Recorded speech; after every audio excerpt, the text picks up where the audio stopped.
come alone. It wasn't a request. It was a test of trust for a man we'd never met, based on the word of a woman who was dead. Those two words hung in the air of Leo's bedroom, heavier than any secret we had uncovered so far. My first thought, the immediate, screaming mom instinct, was absolutely not. Send Leo, my stepson, the emotional heart of this entire investigation, who had just been shattered and rebuilt in the last 24 hours, into a secret meeting with a total stranger?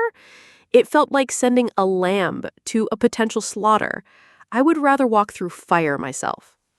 But my second thought was even more terrifying. What if we ignored the request? What if we spooked him and he vanished, taking the final pieces of Sarah's story with him forever? We were trapped between paranoia and desperation, and we had less than 24 hours to make a choice that could get one of us killed. Naturally, our little alliance immediately broke into a very panicked whispered argument. Leo, his face set with a new grim determination, was adamant. "I have to go," he insisted. "He asked for me, he knew my mom, he won't trust anyone else." Chloe, our newly minted warrior, was having none of it. "No way," she shot back, her voice a fierce whisper. "It could be a trap. What if Michael somehow set this up?" "She's right. It's too risky," I said, trying to find a middle ground that didn't exist. "I'll go. I'm an adult. I can handle it."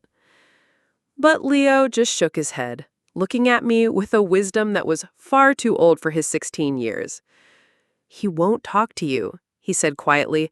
"He'll see you and he'll run. He'll know something's wrong. It has to be me." And God, I hated it. But I knew he was right.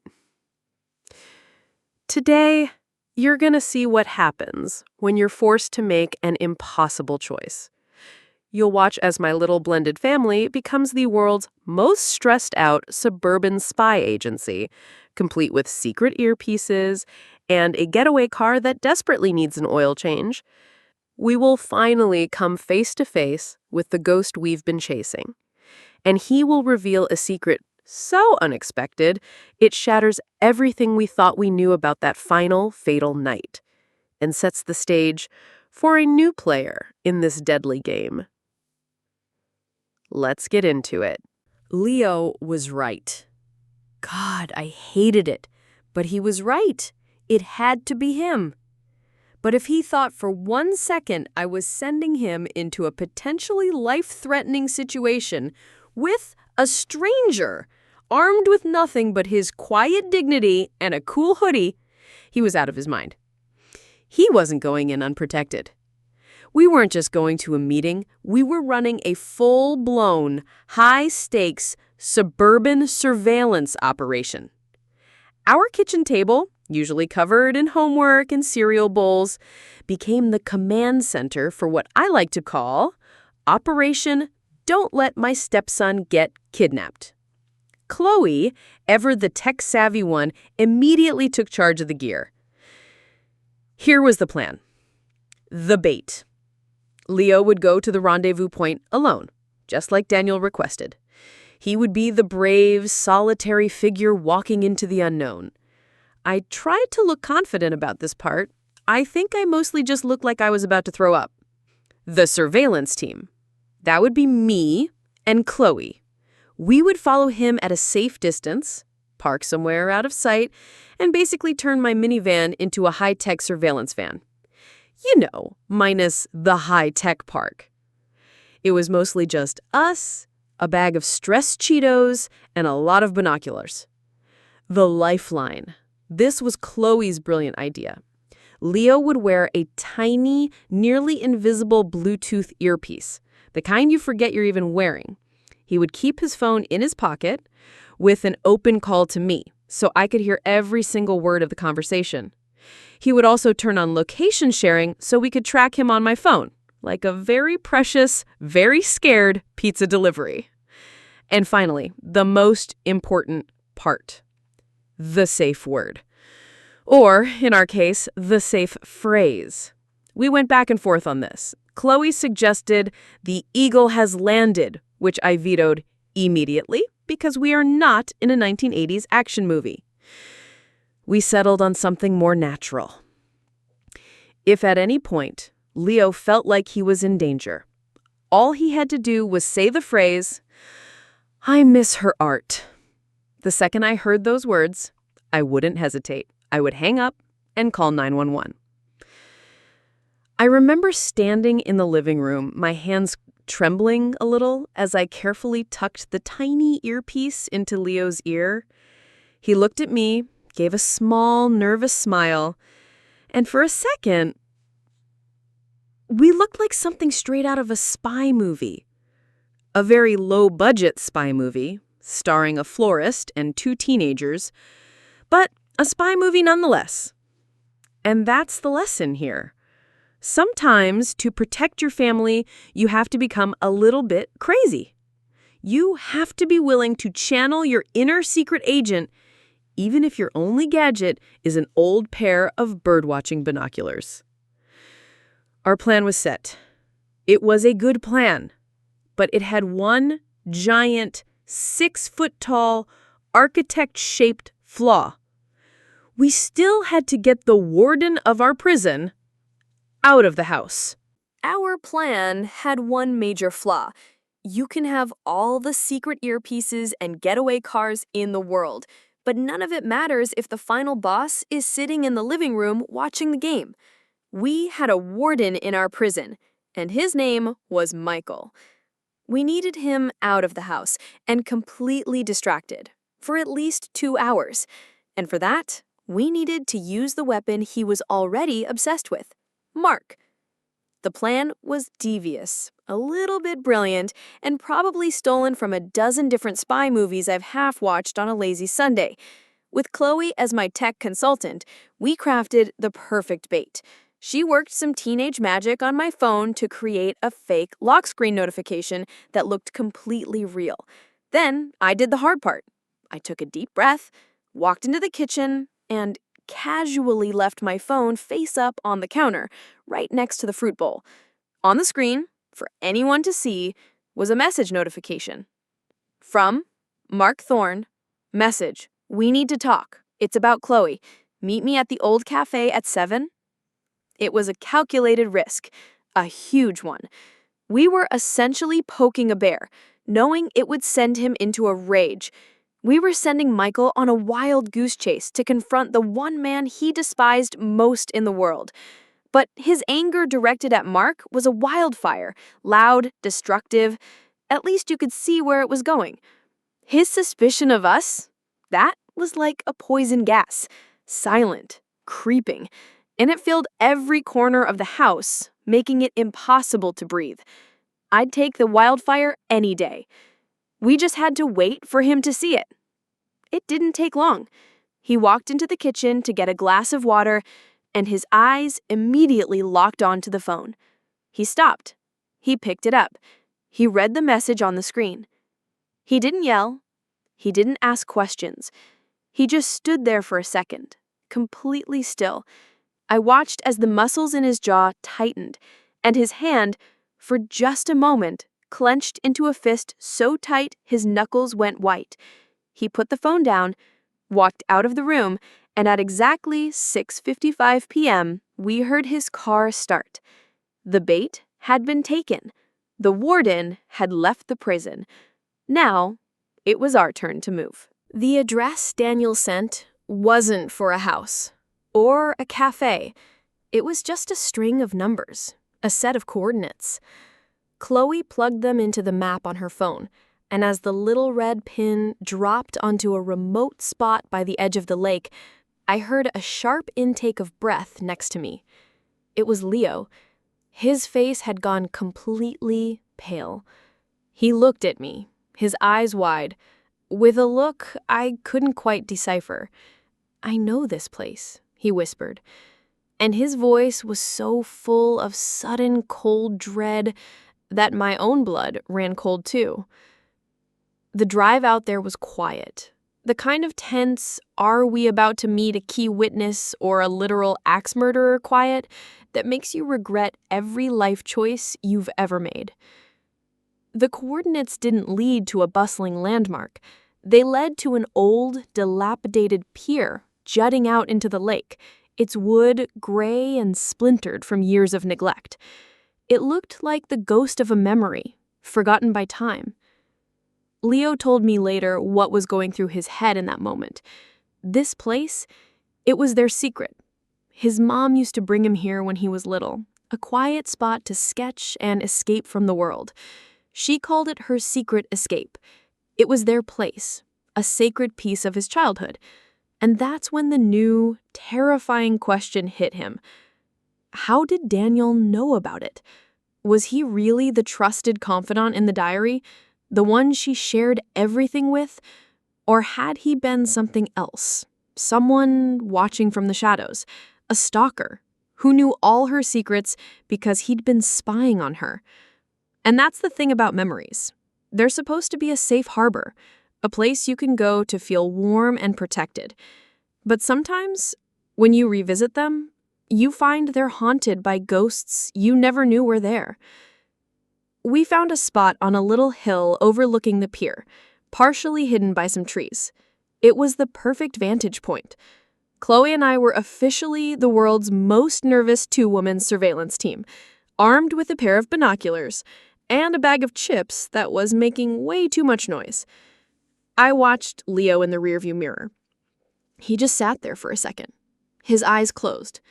He took one deep, fortifying breath, the kind you take right before you jump off a cliff. He opened the car door and stepped out into the fading light, a lone soldier, walking toward a ghost. Through the binoculars, I saw him, a lone figure standing at the end of the pier, his back to us, just looking out at the water. Even from a distance, I knew it was the man from the photograph. He looked older now, more tired, the way time and grief have a way of rounding the sharp edges of a person. But it was him. The ghost had a face. My heart was in my throat. I held the phone to my ear so tightly my knuckles were white, listening to the faint sound of the wind and Leo's soft footsteps on the old wood. This was it, the moment of truth. I watched through the lenses as Leo slowly approached him, stopping a few feet behind him. The man must have heard him because he turned around slowly, and he wasn't a monster. There was no menace in his posture, no threat in his eyes. He just looked sad. He had the kindest, saddest eyes I had ever seen. The breath I didn't even realize I was holding escaped in a long, quiet whoosh. Through the earpiece, I heard his voice for the first time. It was deep, gentle, and full of a weariness that felt ancient. The first words he spoke weren't an accusation or a question. They were a memory, a recognition. My initial wave of fear began to recede, replaced with a cautious curiosity. Daniel, you have her eyes. It wasn't a question either. It was a statement, a confirmation. I am. Thank you for coming. I know this is dangerous. I'm sorry I had to ask you to come alone. I couldn't risk him following you and seeing me. Him. He didn't even have to say the name. We all knew who him was. And that's a little lesson I've learned in all of this. Sometimes the most terrifying monsters don't look like monsters at all. And sometimes the beginning of a confession doesn't sound like a revelation.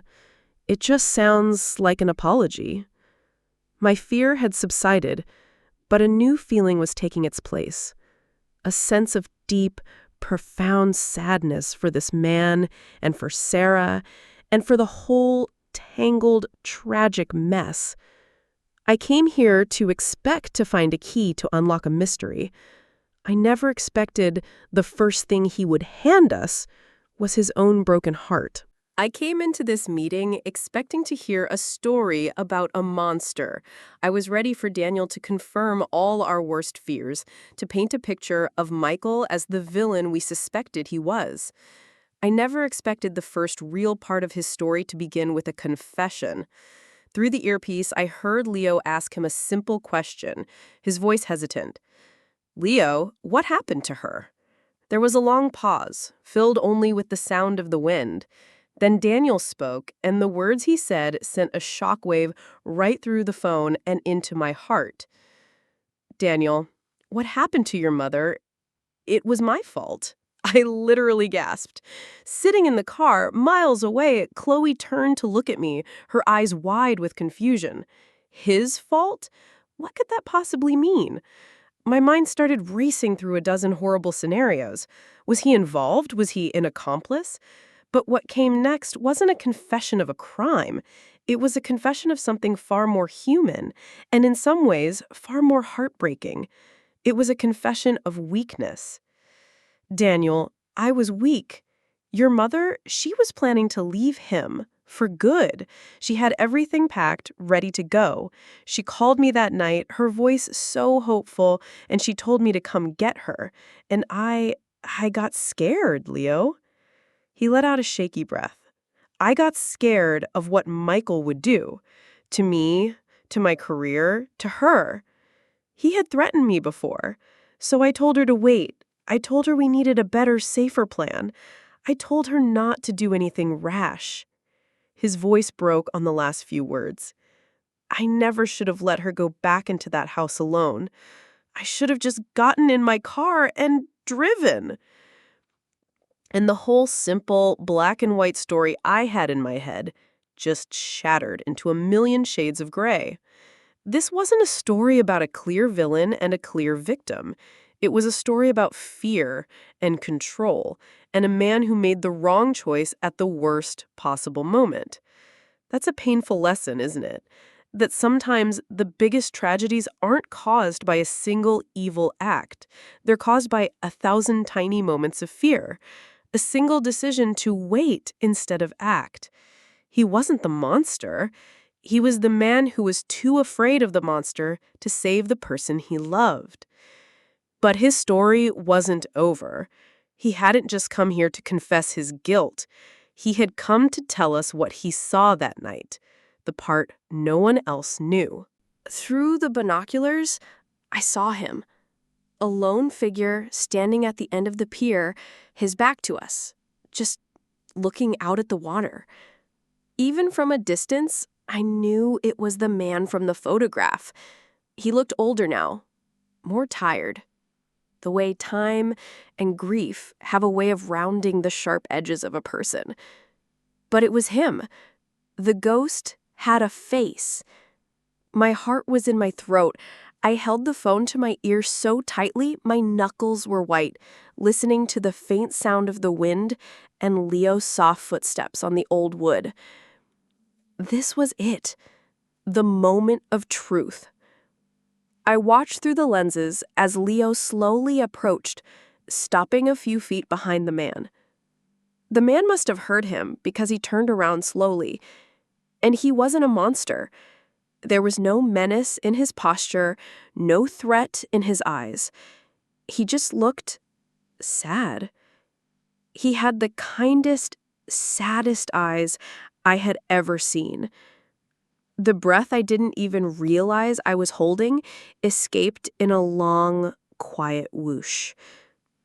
Through the earpiece, I heard his voice for the first time. It was deep, gentle, and full of a weirdness that felt ancient. "Daniel, Leo, you have her eyes." The first words he spoke weren't an accusation or a question. They were a memory, a recognition. My initial wave of fear began to recede, replaced by a cautious curiosity. "Leo, you're Daniel." It wasn't a question either. It was a statement, a confirmation. "Daniel, I am. Thank you for coming. I know this is dangerous. I'm sorry I had to ask you to come alone. I couldn't risk him following you and seeing me. Him. He didn't even have to say the name. We all knew who him was. And that's a little lesson I've learned in all of this. Sometimes the most terrifying monsters don't look like monsters at all. And sometimes the beginning of a confession doesn't sound like a revelation. It just sounds like an apology. My fear had subsided, but a new feeling was taking its place. A sense of deep, profound sadness for this man and for Sarah and for the whole tangled, tragic mess. I came here to expect to find a key to unlock a mystery. I never expected the first thing he would hand us was his own broken heart. She drove away? She escaped him? Then what happened? The story made no sense. It was like reading a book with the final chapter ripped out. My mind was spinning, trying to connect the dots, trying to find a reason for it all. And then Daniel said the one sentence that didn't just rip out a chapter, it blew the entire book wide open. Through the earpiece, I heard the rustle of old paper. I glanced through the binoculars and saw Daniel pull a worn, folded letter from his wallet, its creases as deep and old as his guilt. This is the last letter she ever sent me. There was something in it I never understood. A backup plan, I guess. She said if leaving Michael wasn't the answer, she had one last resort. He paused, and the weight of that pause was terrifying.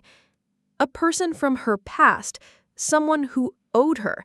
And, Leo, she said he was a man even more dangerous than Michael.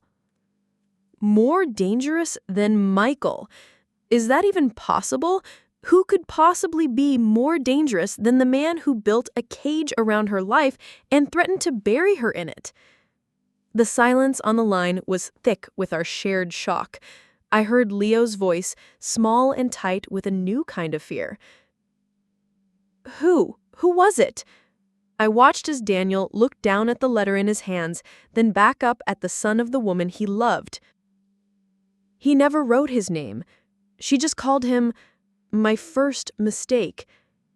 And just like that, everything changed. Our entire investigation, our neat little theory of a husband and a lover and a tragic end, just evaporated into the cold night air. This wasn't a straight line. It wasn't even a triangle. There was a third man, a new ghost in the story. A secret so deep that even her lover, her confidant, didn't know his name. A man she called her first mistake, and a man she feared more than the one who had threatened to kill her. A third man. A new ghost. Our entire theory of the case, the one we had so carefully, so painfully built, just evaporated into the cold night air. My mind was reeling, trying to process this new, terrifying piece of the puzzle. And in that moment of absolute, world-shattering confusion, I looked up from the pier, and I saw it. Headlights, a single pair, cutting through the darkness, moving slowly down the long, deserted access road that led to this forgotten place. My heart leapt into my throat. Michael. He had followed us. Our diversion hadn't worked. We were caught. But as the car got closer, rolling silently into the faint moonlight, I realized something. That wasn't Michael's practical, boring sedan. This was something else. Something long, black, expensive. Something familiar. My blood turned to ice. It was Mark's car. My ex-husband. Here. At a secret location he had absolutely no reason to know about. My mind raced, trying to find a logical explanation, but there wasn't one. It was impossible. Unless his involvement in this whole story was something more than just a jealous ex playing games. Through the earpiece, I heard the panic in Daniel's voice. He must have seen the car too. Someone's coming. We're out of time. I watched through the binoculars as Daniel did something frantic. He shoved the old, worn letter, the letter with the only clue to the third man, into Leo's hands. "Take it. Find out who he is. Now go. Get out of here. Run!" On the pier, Leo was frozen for a second, a deer in the headlights.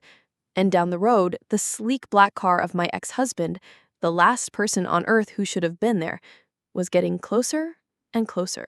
We came for an answer, but we left with a nightmare. This whole insane evening started with a choice that felt impossible, and it spiraled into our own low-budget spy movie, complete with a nervous getaway driver and a bag of stress-eaten chips. We met a man, broken by guilt, not a monster. He handed us a confession of weakness, not of murder. And then he handed us a mystery so much bigger, so much darker than the one we were trying to solve. My first mistake. A third man. And just when my brain was about to completely short-circuit from all of it, my ex-husband, the saboteur, the puppet master, the ghost I can't seem to shake, just appeared at a secret location he had no business knowing about. The lines of our investigation didn't just get blurred. They got tangled into an impossible, terrifying knot. Who is my first mistake? And how did Mark track them to that place? Is he just a stalker with a really good GPS? Or is his connection to this story deeper and darker than I ever could have imagined? I came into this whole second act of my life looking for a fresh start, maybe a quiet little love story. Instead, I'm in a full-blown mystery thriller, living with one potential monster, and now, apparently, being hunted by another. We thought we were getting closer to the truth about what happened to Sarah. But tonight, standing on that hill, watching it all unfold, I have a horrifying feeling we just met the real villain. So, I'm turning it over to you, my alliance. Help me figure this out. Theory time. Who is my first mistake? Is it a new character or someone we've already met? Post your theories. We're reading all of them. Episode 13 is where it all connects. The past and the present collide as we try to identify the third man, and Mark's true role in the story begins to unravel. Subscribe. The real story of Second Act starts now.